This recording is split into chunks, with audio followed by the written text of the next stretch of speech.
Ça y est. Donc, bonjour à tous, rebonjour à tous.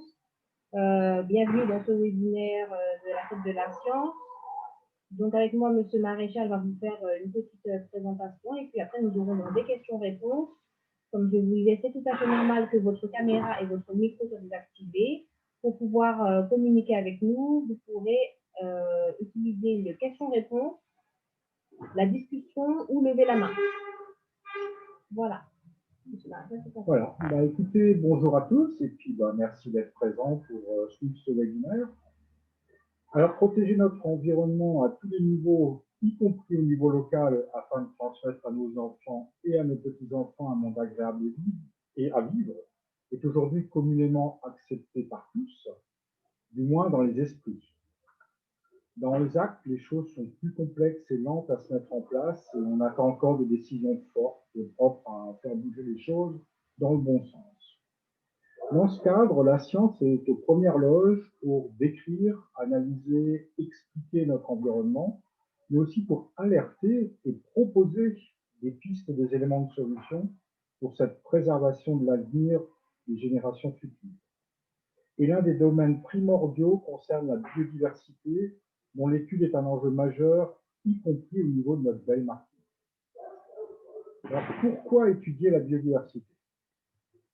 Alors, la biodiversité est une source, pour elle-même déjà, pour mieux la connaître et accroître les connaissances générales sur notre environnement, mais la biodiversité est également une source de services que nous ne soupçonnons même pas parce qu'ils sont imperceptibles dans notre quotidien. C'est ce qu'on appelle les services écosystémiques. Alors, il serait hors de propos de tout aborder dans notre intervention, mais on peut en citer quelques-uns, comme le recyclage de la matière organique morte. C'est grâce à la biodiversité, à toutes les petites bêtes qu'on n'est pas encombré par les feuilles mortes, les déjections et les cadavres de toute nature. La formation et la fertilité des sols, qui dépendent du premier. La réserve potentielle de substances diverses, notamment pharmacologiques, la pollinisation, etc. Dans tous ces domaines, les invertébrés sont essentiels de par leur rôle, mais aussi de par leur nombre, qui va souvent de pair. Alors, sans vouloir hiérarchiser les groupes qui sont tous importants, remettre un peu de contexte ne serait peut-être pas inutile pour mieux appréhender la suite. Alors, les oiseaux qui est le groupe quand même qui est le mieux étudié, le mieux connu et le plus étudié au niveau mondial, représentent près de 11 000 espèces. Alors pour les gens qui ne sont pas forcément familiers, ça peut paraître beaucoup, mais ça représente juste 0,005% de la biodiversité totale. Enfin, de la biodiversité connue, bien entendu. C'est-à-dire un demi-pourcent. Pour les mammifères, c'est-à-dire nous, les vaches, les rats, etc., c'est encore moins, avec 5500 espèces. Donc ça fait à peu près un tiers de pourcent. Et quand on entre dans le domaine des invertébrés, on change radicalement d'échelle. Le groupe qui est aujourd'hui le plus diversifié, enfin, dans ce qu'on connaît, bien entendu, est sans conteste celui des insectes, avec près de 1,3 million d'espèces. Il y a de l'ordre de 10 000 nouveaux taxons découverts chaque année dans ce groupe. Et ça représente donc plus de 60% de la biodiversité. Pour des groupes comme les araignées, plus modestes, mais que je connais particulièrement bien, parce que c'est ma spécialité, surtout dans les petites Antilles, le nombre d'espèces recensées de nos jours est de 49 000, avec plusieurs centaines de nouveaux taxons décrits chaque année. Ça représente environ 2,5% de la biodiversité. Alors, on ne va pas égrener comme ça les différents groupes, c'est juste des exemples pour montrer que quand on est dans le monde des invertébrés, on est tout de suite dans des rapports qui n'ont plus rien à voir avec le reste. Donc on pourrait continuer longtemps comme ça, quand les groupes sont nombreux, les vers, les mollusques, les crustacés, les coraux, les éponges, etc. On va se contenter de résumer et juste de constater qu'à l'heure actuelle, ces animaux représentent de l'ordre de 85% de la biodiversité totale, 85% qui, hormis quelques exceptions marginales, ont longtemps été délaissés. Heureusement, les choses commencent à changer et même en Martinique, la connaissance sur la faune entomologique et autres invertébrés progresse grâce à plusieurs programmes de recherche. Alors, on ne va pas les citer tous, mais on va prendre quelques exemples. Alors, il y a un programme en cours qui, dans le cadre du plan France-Terre des pollinisateurs, issu d'une des préoccupations nationales concernant le déclin des abeilles et des autres insectes pollinisateurs, Martinique Entomologie a mis en place, sous la responsabilité de Chloé Pierre et de Eddie Lombard-Martial, un programme de suivi des insectes pollinisateurs à la caravelle depuis 2018, donc c'est relativement récent. Alors rappelons que la pollinisation est un service écosystémique majeur. Beaucoup de plantes à fleurs assurant leur fécondation par l'intermédiaire d'animaux pollinisateurs, dont la plupart sont des insectes. Il y en a d'autres aussi, comme les chauves-souris, mais l'essentiel, c'est les insectes.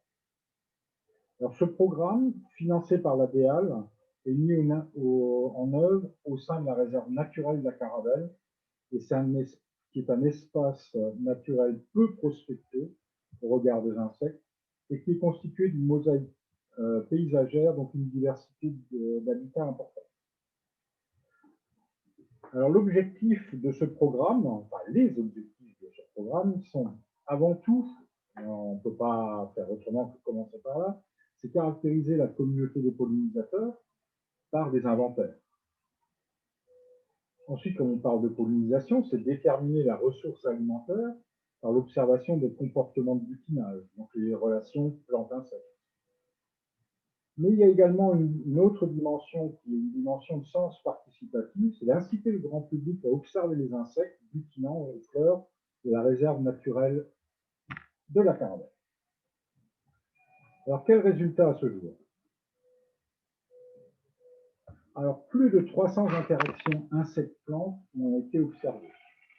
Les groupes les plus fréquents, on serait un peu douté, sont les abeilles sauvages, parce qu'il y a des abeilles sauvages, qui sont des espèces différentes de l'abeille, ce qu'on appelle l'abeille mellifère, et les papillons. Mais il y a aussi des guêpes et des mouches. Parmi les abeilles sauvages, plusieurs espèces endémiques des petites Antilles, comme Centris barbadensis, qui est plutôt une espèce du sud des petites Antilles, Megachile luctifera, qui est connu de Guadeloupe et de Martinique, Mélisodes martiniquensis, ici sur Thespesia populnea, en train de butiner les fleurs, qui est une espèce endémique de Martinique, et le petit bonbon des Antilles, Xylocopa caridea. Dans la famille des Halictidés, des espèces du genre Lasioglossum ont été trouvées, nouvelles pour la science. Elles sont en cours d'étude. Il y a aussi de nouvelles espèces chez les bombilidés, c'est-à-dire chez les mouches. Alors, les observations montrent que parmi les familles de plantes les plus fréquemment butinées, on trouve surtout des astéracées, des euphorbiacées, des rubiacées et des fabiacées et d'autres. Mais certaines plantes sont plus strictes et ne sont butinées, ne sont pas. Excusez-moi. Certaines plantes sont butinées par beaucoup d'insectes. Elles sont de large. Voilà, c'est table ouverte, comme on dit. Alors, il y a l'herbe soleil ou les maos noirs qui sont butinés par plusieurs espèces de papillons, plusieurs espèces de mouches, de guêpes et presque toutes les espèces d'abeilles. Par contre, d'autres semblent avoir des relations plus strictes avec peu de pollinisateurs. Alors, c'est le cas de la petite guillotine, qui est butinée par les bonbons, ou l'arbre-temps, donc Birzonima spicata, qui est butiné par les deux espèces du genre Centris. Ici, sur la photo, Centris versicolore. Alors, un fascicule grand public sur les insectes et les fleurs de la réserve naturelle de la Caravelle est prévu à terme. Mais en attendant, si vous voulez en savoir plus et éventuellement participer au programme d'observation de sciences participative, je vous invite à visiter la page Facebook de Martinique Entomologie. Le projet pollinisateur de la réserve naturelle de la Caravelle est en post épinglé, donc vous l'aurez directement au début. Un autre travail en cours depuis 10 ans maintenant, quasiment, c'est le suivi des SNIEF, donc les inventaires dans les SNIEF. Alors, dans le cadre de ces suivis faunistiques périodiques, les entomologistes de la SEAG, c'est-à-dire la Société entomologique Antilles-Guyane, et du Muséum, en collaboration avec les naturalistes locaux, viennent régulièrement depuis 2011 afin d'inventorier l'entomofaune des SNIEF à raison de quelques-unes à chaque fois. On ne peut pas tout faire d'un coup. Alors, ces missions de terrain font systématiquement l'objet d'un rapport disponible sur le site de l'ADEAL, qui bien sûr finance ces travaux. Alors là, j'ai quelques exemples de rapports, ils n'y sont pas tous. Alors, je rappelle la signification de l'acronyme ZNEF, qui est un petit peu compliqué. Donc, c'est Zone naturelle d'intérêt écologique, floristique et faunistique. Je vous avoue que je ne sais jamais si c'est floristique en premier ou faunistique en premier. Ça n'a pas beaucoup d'importance. Voilà. Et je précise que ce n'est pas un statut de protection. C'est uniquement la reconnaissance d'une zone particulièrement intéressante d'un point de vue floristique et faunistique. Par contre, c'est souvent une étape préliminaire pour un statut plus protecteur par la suite, comme un arrêté de protection de biotope, une réserve. Donc, ces missions de 2 à 3 semaines à chaque fois ne nous permettent pas vraiment d'approfondir les investigations sur chaque site et ne mettent en œuvre que des techniques assez généralistes. Par contre, comme elles sont régulières et qu'elles couvrent l'ensemble du territoire, parce qu'il y a pas mal de ZNEF, j'ai vu 50 ZNEF, je crois, sur la Martinique, répartis un peu partout, elles donnent aujourd'hui une assez bonne idée des répartitions des groupes et des espèces les plus courants et améliorent notoirement l'état des connaissances concernant la composition faunistique de ces sites. Alors, malgré ce caractère généraliste, chaque campagne apporte, outre des précisions sur la répartition de telle ou telle espèce, son lot de nouveautés pour le territoire, voire parfois pour la science. Pour exemple, les 2 campagnes de 2019, dont les résultats sont présentés dans le dernier rapport, sont toujours disponibles sur le site de l'ADEAL pour ceux que ça intéresse. Alors, 9046 spécimens ont été récoltés et étudiés, 630 taxons d'arthropodes ont été identifiés, dont 577 espèces d'insectes. Tout ça, c'est le travail d'une quinzaine de spécialistes, parce qu'évidemment, c'est des travaux qui se font en collaboration avec des spécialistes un peu partout dans le monde, beaucoup en France, mais un peu partout dans le monde. Ce sont des collaborations internationales. Donc, parmi ces insectes, la capture de quelques espèces rares permet de mieux comprendre leur biologie, leurs préférences de milieu et leur répartition. Mais il y a également dans ces échantillons des taxons jusqu'ici inconnus de notre île. Par exemple, chez les coléoptères, la famille des endomycidés sont signalés pour la première fois en Martinique, ainsi que le genre Colurus, l'espèce Pseudaptinus dorsalis, dont c'est le premier signalement dans l'ensemble des Antilles françaises, ou Perileptus dentifère, qui est une espèce, un carabe connu de Guadeloupe, mais observé pour la première fois en Martinique. Alors, ces prospections ont également permis de découvrir une deuxième station de l'espèce endémique Madiana brigitée, une espèce qui a été découverte récemment et décrite juste l'année dernière, donc c'est vraiment très récent, et qui n'était connue que de sa station d'origine, qui est la montagne de Vauclin. Donc on a 2 stations maintenant. Nul doute qu'on va la retrouver ailleurs aussi, il n'y a pas de raison. Donc, ces prospections sont également l'occasion de découvrir et de suivre l'éventuelle colonisation d'espèces potentiellement invasives. Le problème des espèces exotiques et invasives est vraiment un problème sérieux, surtout dans les milieux insulaires, comme chez nous. Ainsi, le bousier afrotropical introduit Digitophagus gazella, qui, comme vous l'avez compris, vient donc d'Afrique tropicale. Et l'étude toujours en cours de nombreuses fourmis récoltées révèle la présence de quelques espèces nouvelles pour la science qui doivent encore être décrites. Là aussi, dans les fourmis, qui sont intéressés récemment, parce que nous, je suis greffé un spécialiste des fourmis, apparemment, c'est très diversifié avec beaucoup de nouveautés. Et la dernière mission vient de se terminer le mois dernier, donc il n'y a pas encore de rapport, évidemment, avec une nouveauté, c'est la prospection des canopées sur certains sites. Pour ceux qui ne savent pas ce que c'est, la canopée, c'est la cime des arbres. C'est un milieu très particulier et assez mal connu, et donc nul doute que de nombreuses surprises nous attendent dans ce domaine. Un autre programme d'importance, dont nous avons déjà eu l'occasion de parler lors des éditions précédentes de la Fête de la Science à Martinique, concerne l'étude des insectes et autres invertébrés de la réserve biologique intégrale des Pitons.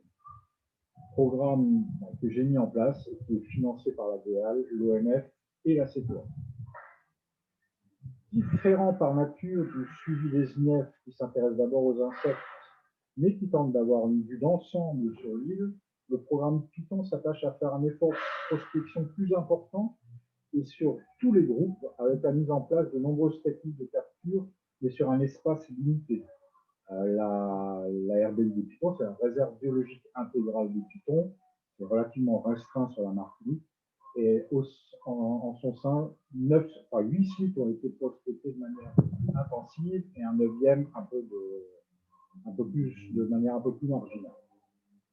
Alors cette approche prend beaucoup plus de temps, mais permet des inventaires beaucoup plus complets, mais de manière ponctuelle. Je disais, c'est vraiment limité au niveau territorial.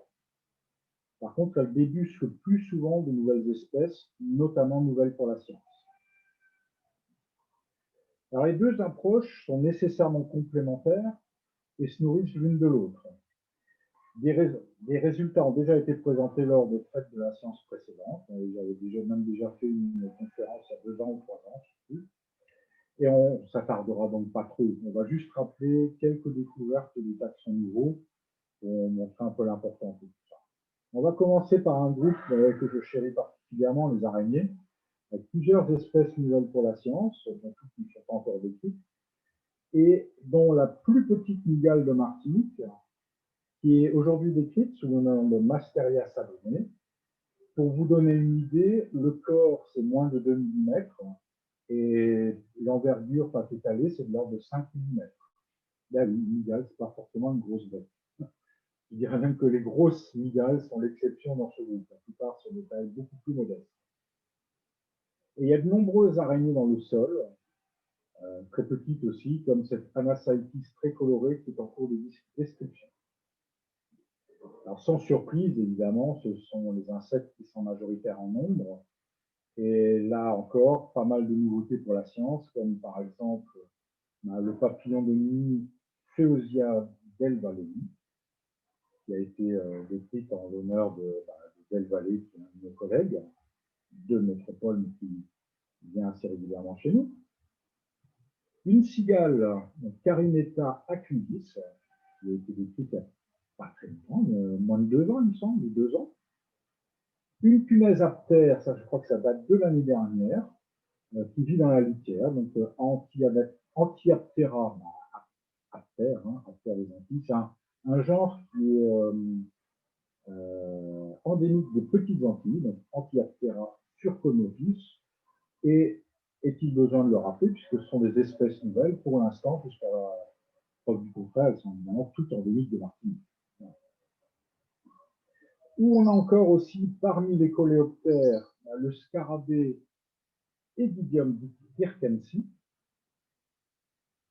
et les lathéridés, donc un tac-tac, voilà, un groupe de tac-tac, Acrestus fortunii. Mais donc, une des originalités de cette étude, comme je l'ai déjà dit, est de s'intéresser aussi à de nombreux autres groupes. Ainsi, les crustacés, avec les cloportes, et notamment celui-ci, qui est un cloporte de la famille des Armadillidae, qui est en attente de description, parce que là encore, c'est une espèce nouvelle. Et plus surprenant, alors, un amphipode trouvé initialement dans la litière au sommet du Piton bouché, donc à plus de 1000 mètres d'altitude, mais retrouvé depuis sur d'autres sites d'altitude, aussi dans les Pitons, entre autres, et qu'on risque probablement de trouver aussi sur la pelée, il n'y a pas de raison, on n'a pas encore vraiment cherché. Et c'est le genre Cerophthesia. L'espèce a été décrite récemment, je ne me souviens plus du nom d'espèce, mais c'est pas ma spécialité. Alors, il y a aussi, alors pour vous dire, Donc, les amphipodes sont normalement des animaux de petits crustacés, hein, c'est très petit, hein, c'est quelques millimètres, qui sont en principe des animaux aquatiques, d'eau douce souvent. Et on les retrouve plutôt dans les mares ou des choses comme ça. Là, on l'a trouvé au sommet du Piton. Pour ceux qui connaissent le Piton, il n'y a pas de mare là-haut. Par contre, c'est très humide et il y a notamment des sphènes qui retiennent l'humidité. Et à l'échelle de cette bête-là, toutes les bouclettes d'eau qui sont comprises dans les sphènes, qui sont dans des vraies éponges, on peut imaginer que ça représente un milieu aquatique. Et d'ailleurs, il y a un autre exemple dans la Caraïbe. On connaît une autre espèce de ce genre-là, dans les mêmes conditions, en altitude, de plus de 2000 mètres d'altitude, au Costa Rica. Voilà pour l'anecdote. Alors, il y a aussi du nouveau du côté des vers. Alors, les vers, c'est plusieurs groupes. Hein, ce qu'on appelle les vers, c'est plusieurs groupes. Ça, c'est les annélides, donc avec un ver de terre bleu du genre Dicogaster, qui est en attente de description. Et ce ver a été trouvé dans ce qu'on appelle les sols suspendus, c'est-à-dire, là en l'occurrence, c'est dans les feuilles de broméliacées. C'est-à-dire les broméliacées qui sont des plantes épiphytes, collectent dans leurs feuilles un tas de matière en décomposition. Et c'est ce qu'on appelle les sols suspendus. C'est là-dedans qu'on a trouvé ce ver bleu.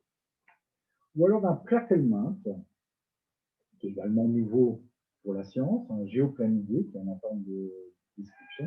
Donc les plaqueminthes, c'est ce qu'on appelle les vers plats, c'est un autre groupe, c'est pas la même chose que les vers ronds, c'est-à-dire les annélides. Donc il est également en attente de description. Et parmi les mille pattes, on a un scolopendre sauteur, hélisauteur, arboricole et sauteur,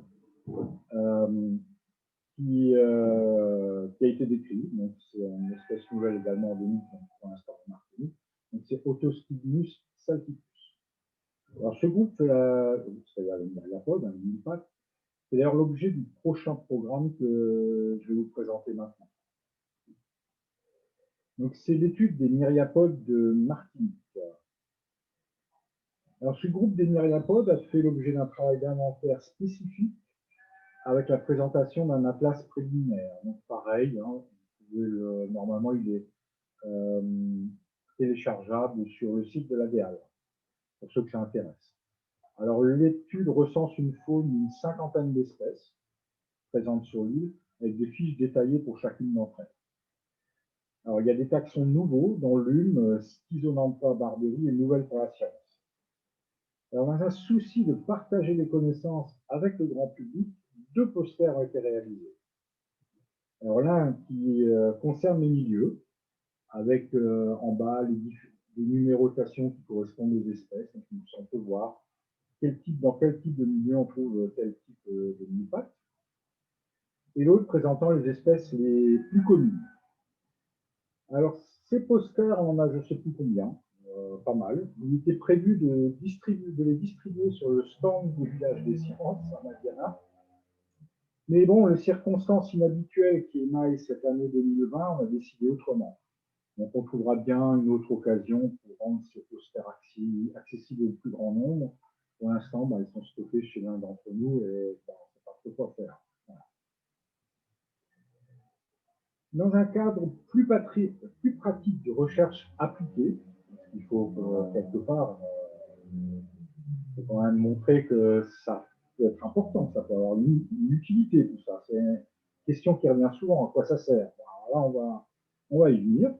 On va présenter un programme de recherche appliquée au niveau du CIRAD, qui accompagne le virage agroécologique de la filière banane pour en faire une agriculture plus respectueuse de l'environnement. L'usage des pesticides et des herbicides est en constante régression avec un retour de la biodiversité dans ces champs. Alors, au niveau des bananeraies, il y a beaucoup de choses. Je ne vais pas vous parler des plantes de couverture, etc. C'est un autre sujet que je ne maîtrise absolument pas d'ailleurs.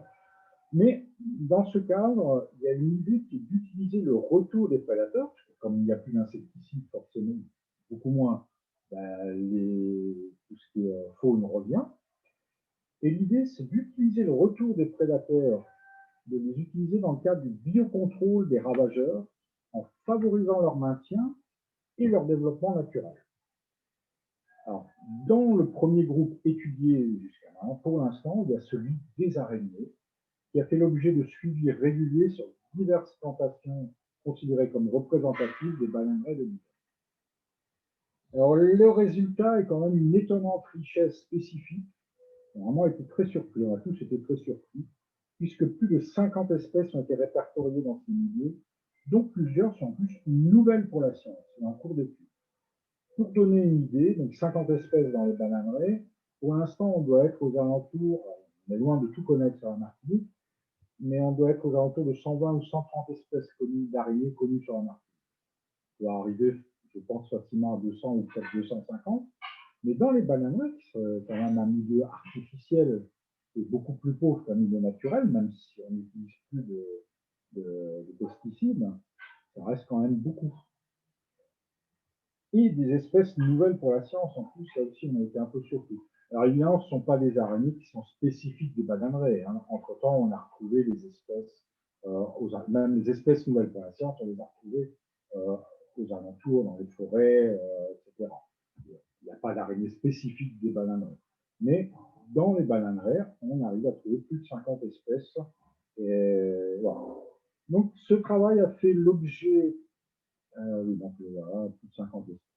Je suis un peu en retard. Donc ce travail a fait l'objet d'un fascicule à destination du grand public, présentant une trentaine d'espèces les plus courantes. Alors évidemment, bah, pareil, hein, on n'a pas de stand cette année, donc on ne peut pas le distribuer. Par contre, là, il y a une version PDF qui est téléchargeable sur le site du CIRA. Donc voici l'adresse. Si vous voulez la noter, vous pouvez télécharger le PDF de cette petite brochure, c'est gratuit. Voilà. Alors, pour terminer, tous ces programmes montrent que l'étude de cette biodiversité, souvent négligée il n'y a pas si longtemps encore, est très dynamique en Martinique. Tous ces travaux rajoutent tous les ans plusieurs dizaines d'espèces nouvelles pour l'île, dont certaines sont parfois également nouvelles pour la science. Et il y a fort à parier que c'est qu'un début, car beaucoup de milieux sont encore très mal échantillonnés, et leur prospection nous réserveront assurément de nombreuses surprises à l'avenir. Pour terminer, un dernier petit mot sur l'utilité intrinsèque de cette biodiversité qui joue un rôle dans la stabilité et la résilience des écosystèmes. Comment? Alors cette grande diversité, au niveau général, hein, pas seulement en Martinique, bien sûr, cette grande diversité n'est pas gratuite et elle cache en fait de multiples redondances. Car le système complexe, et un écosystème même apparemment simple est un système complexe, la redondance est primordiale pour en assurer sa pérennité. S'il y a un domaine qui a bien compris l'importance de cette redondance dans le système complexe, mais qui n'a rien à voir, c'est l'aviation. En effet, la plupart des instruments et des systèmes embarqués sont généralement doublés, voire triplés, afin d'éviter que la différence de l'un d'entre eux ne mette l'ensemble en danger d'effondrement. En l'occurrence, que l'avion décide de rejoindre prématurément le sol et ne s'écrase. Dans un écosystème, lorsque pour des raisons diverses, naturelles ou non, l'un des maillons est défaillant, un ou des autres peuvent venir compenser, ce qui permet au milieu de continuer à fonctionner correctement et à récupérer en cas de perturbation majeure, lors d'un cyclone par exemple. Alors la biodiversité est donc une garantie pour l'avenir, à condition de ne pas trop porter atteinte à son intégrité, ce qui n'est plus forcément le cas de nos jours. Mais là, c'est un autre sujet, dont on se parlera peut-être un jour. Voilà, merci de votre écoute et je suis à votre disposition pour répondre à vos questions.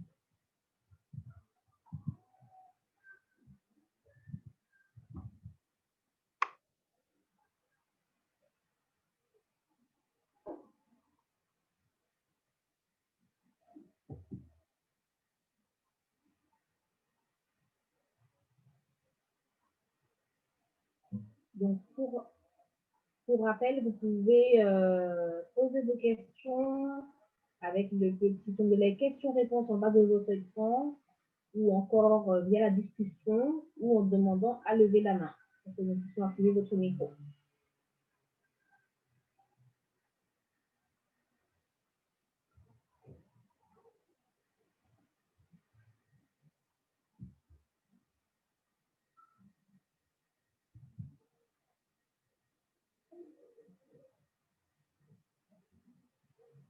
Non, pas tous en même temps.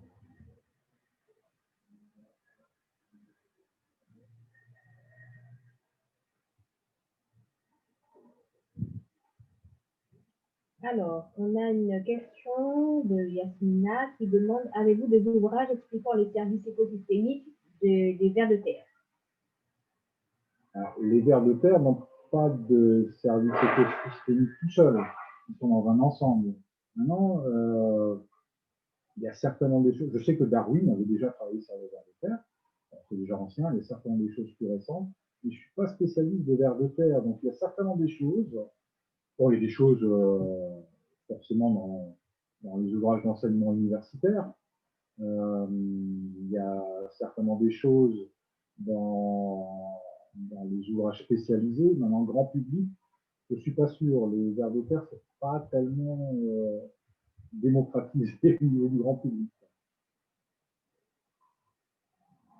Mais on sait bien que ça intervient notamment dans la dégradation de la matière organique, dans ce qu'on appelle la bioturbation, c'est-à-dire le mélange, ça ramène des choses de la surface vers le bas et inversement, donc ça mélange un peu les feuilles mortes, le sol, etc.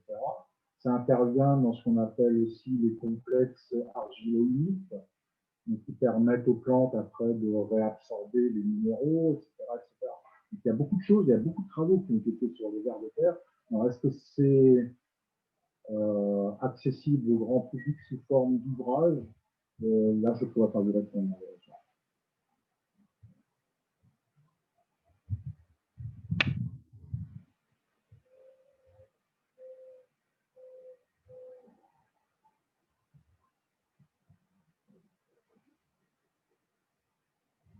Alors, elle nous répond donc que oui, c'est vrai, mais en ce moment, il y a beaucoup d'engouement pour le compostage et les petites bêtes du sol. Ça aurait été sympa d'avoir des ouvrages là-dessus. Il faut peut-être regarder sur le compostage, dans lequel il y aura peut-être des chapitres sur les vers de terre.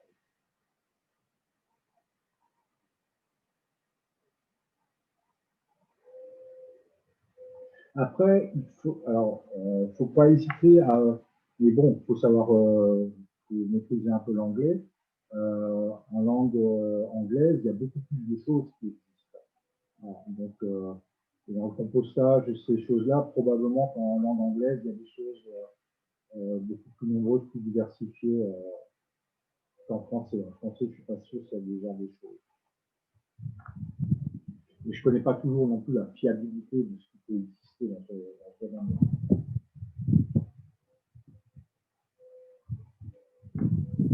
Alors, on a une autre question. Bonjour, Patrick Maréchal. Merci pour cette conférence. Peux-tu nous parler d'une ou plusieurs associations qui nous permettraient de mieux découvrir cette biodiversité? C'est une question de Fabienne Triam. Alors, l'association en Martinique, il y a Martinique Entomologie. Voilà, pas de problème. Si c'est vraiment les petites bêtes, il y a qu'elle. Voilà. Martinique Entomologie. Vous tapez sur Facebook, il y a une page Facebook, vous aurez toutes les informations nécessaires pour vous inscrire. Il y a régulièrement, pas cette année, je ne vais pas expliquer pourquoi, je crois que vous comprenez, mais régulièrement, normalement, on fait des 5-6 sorties par an, thématiques, ouvertes pas seulement aux membres du club, au début de l'association, mais bon, on fait des sorties. La dernière qui a eu lieu, c'était sur les araignées, justement, en l'année dernière. Ok, alors je vous ai partagé déjà le lien de la page Facebook de Martinique Entomologie dans le fil de la discussion. N'hésitez pas à aller visiter leur témoignage.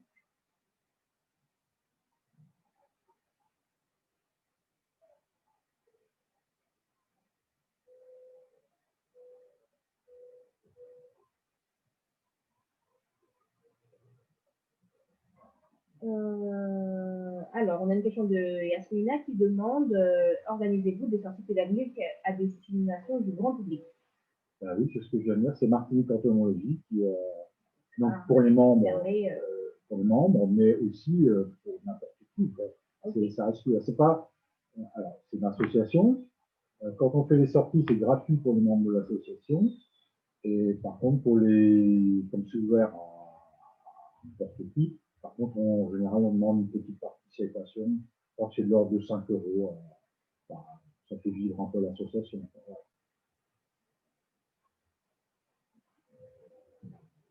Mais cette année, il n'y en a pas eu. 2020, c'est pas une bonne année pour ça.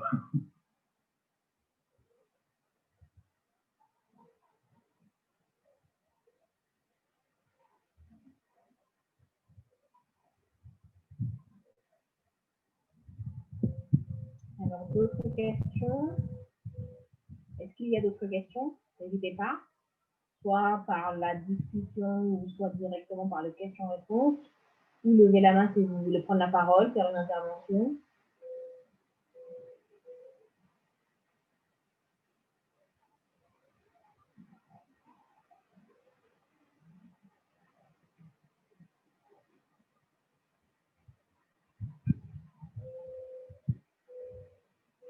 Bon, je crois qu'il n'y a plus de questions. C'est bien dommage.